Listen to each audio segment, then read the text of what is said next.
तो चलिए आज भारत पाकिस्तान क्रिकेट की उस तीखी राइवलरी के बारे में बात करते हैं, लेकिन एक अलग नजरिए से। ये कहानी एक मैच की नहीं, बल्कि 4 खिलाड़ियों की कथित बेइज्जती की है।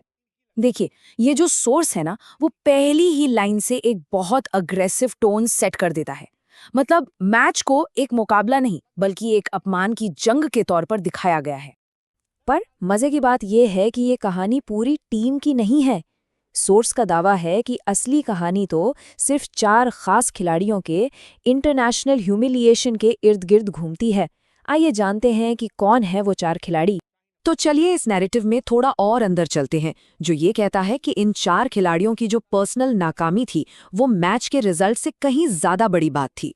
तो कहानी की शुरुआत होती है बल्लेबाजों से। एक ऐसी कहानी बनाई गई है जहां मैच से पहले के बड़े बड़े दावे और घमंड मैदान पर आते ही कैसे चकनाचूर हो जाते हैं। अब इस स्लाइड में जो खास बात है वो ये है कि कैसे एक खिलाड़ी के कथित घमंड को उसकी असलियत से, मतलब उसके आउट होने के तरीके से सीधे सीधे कंपेयर किया गया है। और ये पैटर्न हमें आगे भी देखने को मिलेगा। सोर्स में ना कुछ ऐसे रंगीन, मतलब ऐसे अपमानजनक शब्द इस्तेमाल किए गए हैं जिनका सीधा सीधा ट्रांसलेशन तो मुश्किल है। जैसे स्टार बल्लेबाज बाबर आजम के लिए कहा गया, जिसका मतलब है किसी काम का राजा नहीं।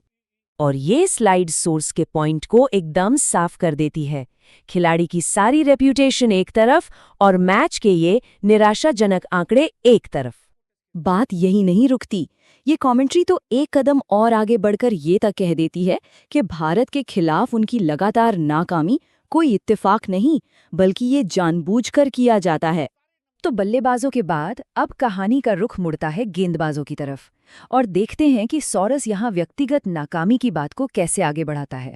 यहाँ दोनों टीमों के जो मेन बॉलर हैं, उनका कंपैरिजन इतने एक्सट्रीम तरीके से किया गया है ताकि दोनों के लेवल में एक बहुत बड़ा फर्क दिखाया जा सके। और अपने इस दावे को सही साबित करने के लिए यहाँ आंकड़े भी दिखाए गए हैं। शाहीन अफरीदी का प्रदर्शन उस पिच पर काफी महंगा साबित हुआ, जहां कहा जा रहा था कि रन बनाना बहुत मुश्किल है। तो जो आखिरी खिलाड़ी हैं, उनकी कहानी को सोर्स ने 3 हिस्सों में बांटा है। पहले बड़ा दावा, फिर मैदान पर बुरा हाल, और आखिर में एक कड़ा फैसला। मतलब बड़े बड़े दावों का अंत एक बुरी हार में हुआ। तो सोर्स के हिसाब से असल मुद्दा ये नहीं था कि ये खिलाड़ी फेल हुए। असल मुद्दा तो ये था कि इनकी नाकामी का विरोधी फैंस के लिए क्या मतलब था। एक ऐसा एहसास जो शायद जीत से भी बढ़कर था।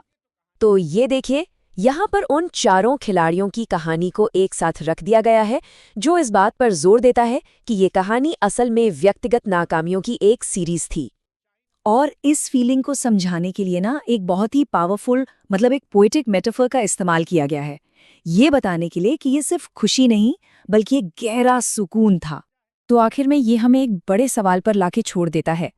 खेल की दुनिया में वो कौन सी लाइन है जहां जोशीली राइवलरी खत्म होती है और पर्सनल मजाक या उपहास शुरू हो जाता है, खासकर जब बात दुनिया की सबसे बड़ी राइवलरी में से एक की हो।